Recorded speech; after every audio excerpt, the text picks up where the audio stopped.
that research sort of led me to discover what was happening to us, to our brains, to our bodies, as we use technology.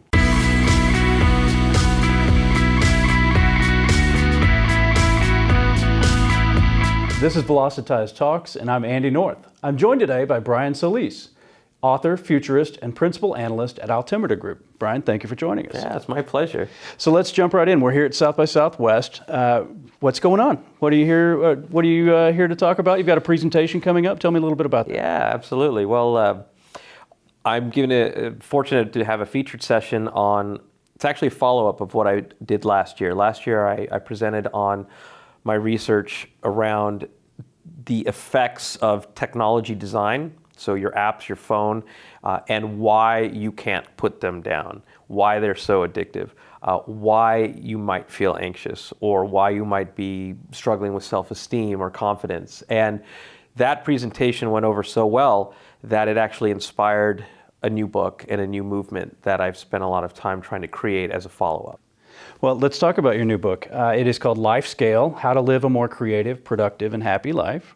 Are there any key themes that run throughout it that you'd like to share with our viewers? The idea behind the book was that I was actually trying to write a book about the future of innovation, and I was going through the proposal stage, and it just kept coming back for edits. I don't understand this. This isn't coming out as clear as you want, and I just was going through these cycles of editing that were demoralizing in a sense. Definitely started to fall out of love with the whole project, and lo and behold, it's 6 months later, and I hadn't made any real progress on it. And I really started to wonder, what's going on with me?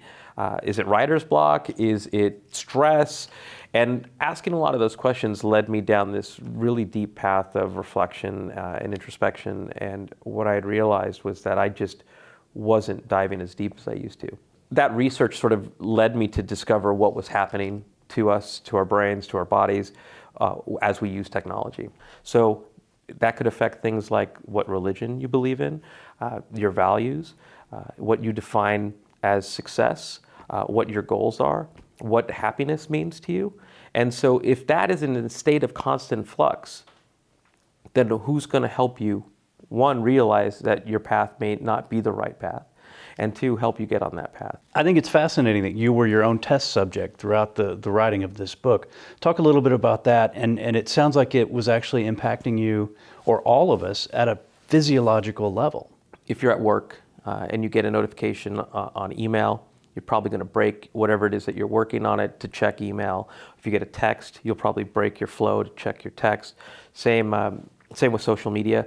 And what you do is you're actually building up behaviors and patterns of this constant moving around. So we might call it multitasking, but the thing about multitasking is we have the false impression that we're getting things done. We even have the impression that we're getting things done faster, and it feels great. But actually, if you were to compare your output to, say, someone who was monotasking, you're going to have a different result in the quality of the output and even the creativity that goes behind that. Your body produces chemicals that give you the sensation of a lot of different things like joy and excitement, but also anxiety. And those are constantly swishing and swirling throughout your body as you're doing all of these things too. So your body learns how to adapt so that it becomes a new normal, but it's not normal. So we're essentially evolving as a result of technology's effect on us. I'm fascinated by this because you are a futurist. Part of your job is to tell people about digital transformation, how they can take advantage of that. Yet there's this dichotomy with someone who has sort of lifted the veil away and seen behind it and seen both the good and the bad effects of technology. How do you explain that dichotomy, and can we shape the future to be better about our technology? It's fine and it's normal until it's not. So the dichotomy then becomes, how do I help people help themselves but also help others? So for example, let's say you're a brand and you're trying to market to people who are constantly moving in all these ways, and you're trying to keep up with the pace of acceleration and innovation, and you're adopting all of these new tools in order to be able to do that and manage that and scale that. You have AI and machine learning now that's helping you better understand people's expectations to scale personalization, all good things. But what if you took a step back and said, I am trying to engage someone who's anxious, maybe suffering from lower self-esteem, constantly distracted, not reaching their levels of depth that they used to, that they're living a filtered life, that's their best life. How could I actually add value to that person's world? We've done some studies around Generation Z, which is technically the first digital generation, the first digital natives. They've never known a world without the internet.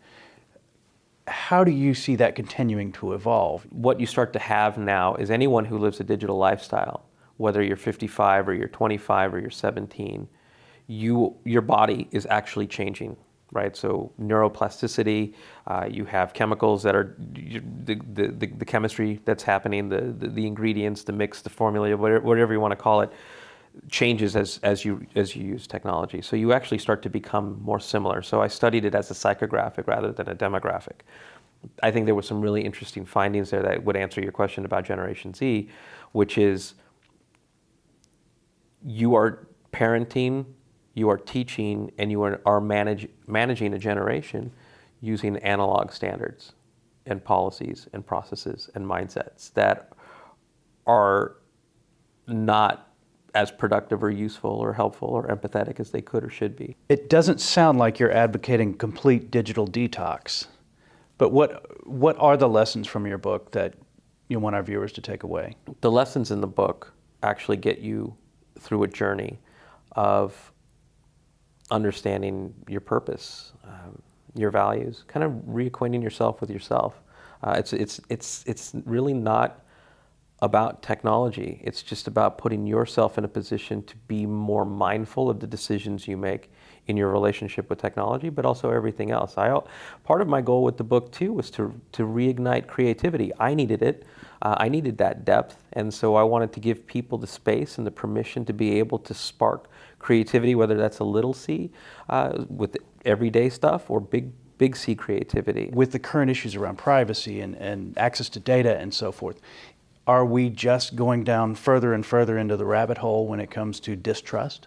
Please forgive the segue here, but I always say that common sense is the most uncommon sense in the world. And the reason that I say that is because you would think logically that, for example, we would be done with Facebook, that there have just been so many violations of our privacy that our trust is just gone, but yet we can't stop using it. And we might be mad for a minute, we might even delete it off our phones, and we might tell everybody we're taking a break from Facebook, but we're back. So I don't know that we are where we should be when it comes to privacy. Is there a way that brands can pull back from the edge a bit? Can quit going down the road of technology and slamming it over your head, and you've got to have the newest phone and the newest iPad, and you've got to access this app? How can they redirect that a little bit? The artistry is what I think brands need to pay more attention to here, or marketers in general. That artistry is soulful, it's creative, it's expressive. I think what we're doing right now is we're getting so caught up in the tech and the pace of tech and doing all of the things on top of this new tech.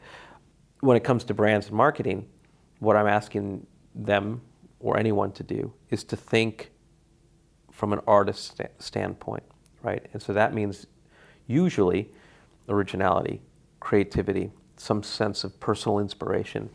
And then you use technology as an enabler for that, right? So the difference is what you get is you have marketing that's largely built, for the most part, marketing that's built upon analog frameworks, analog mindsets, analog metrics, right? So a lot of the approaches that we use are rooted in stuff that's been around for 100 years, right? And then we just throw technology on top of that. Well, that leads to iteration, which is doing the same things better. With all of that said, putting your futurist hat back on, are there any disruptive technologies or concepts that you see coming within the next 3 to 5 years that truly will influence the way we think, the way we operate, the way we relate to technology? AI is only going to get smarter, machine learning is only going to get better. The one thing that I want to say that hopefully is unique and maybe value added to that conversation is this is a time for humanities, meaning the social sciences, right? So data science is a social science. It's plagued incessantly by cognitive biases, old mindsets, new stuff. Bringing social science into this whole process, this discussion of making sense of these new technologies and new opportunities, happens when you bring disciplines like psychology, sociology, anthropology, ethnography. All of these things add up to understanding what's happening and what we can do differently with anything, so that you're building a framework and a process for absorbing all of these disruptions and making them work for you. Otherwise, they're going to be disruptive. And that's what they're designed to do. Exactly. And we could talk for hours, quite honestly. But your new book notwithstanding, are there any books, podcasts, or blogs that you'd like to share that you're a fan of with our viewers? My goodness, where do I start? There are Rohit Bhargava, his Non-Obvious book, looking into the future. There's Savvy by Shiv Singh that just came out that helps us understand our relationship with information, whether it's true or false. There's Stowe Boyd, who he's a work futurist. There's Didier Bonnet, who works for Capgemini. He's a leading voice on digital transformation. I could just keep going. My guest today has been Brian Solis, author, futurist, and principal analyst at Altimeter. Brian, thank you so much for being with us. Thank you.